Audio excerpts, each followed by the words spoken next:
গাজায় ইসরায়েলি বোমার আঘাত যেন থামছেই না। একের পর এক নৃশংস কাণ্ড চালিয়ে যাচ্ছে নেতানিয়াহু সরকার। যখন এই সংঘাত নিয়ে যুদ্ধবিরতির তীব্র আলোচনা চলছে, তখনও যুদ্ধবিরতির কোনো আভাস দেখাচ্ছেন না ইসরায়েলি প্রধানমন্ত্রী বেনিয়ামিন নেতানিয়াহু। প্রশ্ন উঠছে, কেন যুদ্ধবিরতিতে রাজি নয় নেতানিয়াহু? বিস্তারিত সাদিয়া সিদ্দিকার রিপোর্টে।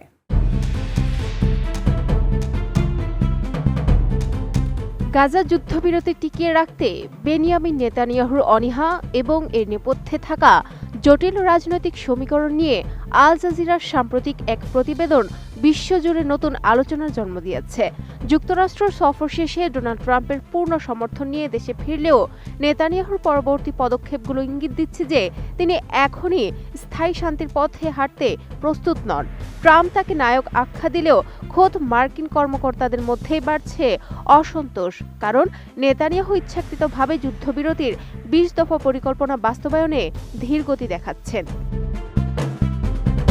বিশেষজ্ঞদের মতে নেতানিয়াহুর এই যুদ্ধংদেহী মনোভাবের পেছনে মূলত ৪টি শক্তিশালী কারণ রয়েছে।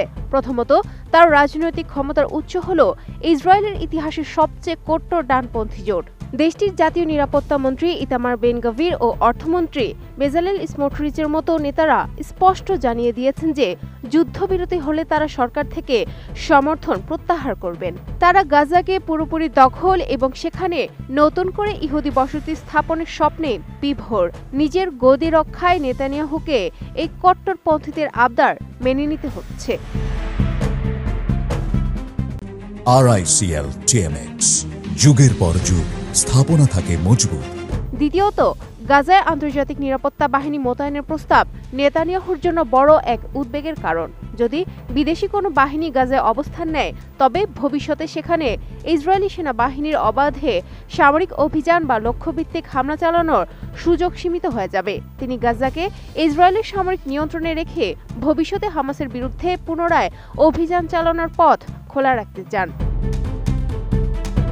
তৃতীয় কারণটি হল ফিলিস্তিন রাষ্ট্র গঠনের সম্ভাবনাকে চিরতরে নস্যাৎ করা।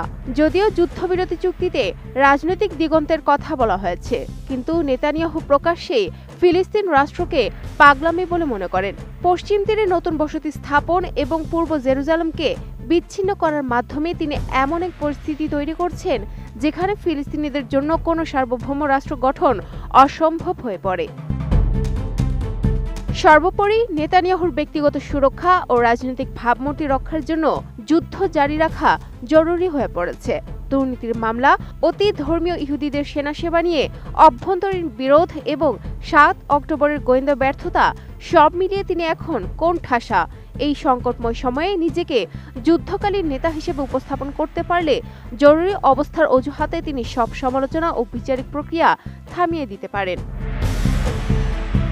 Sadia Siddika, ATN news.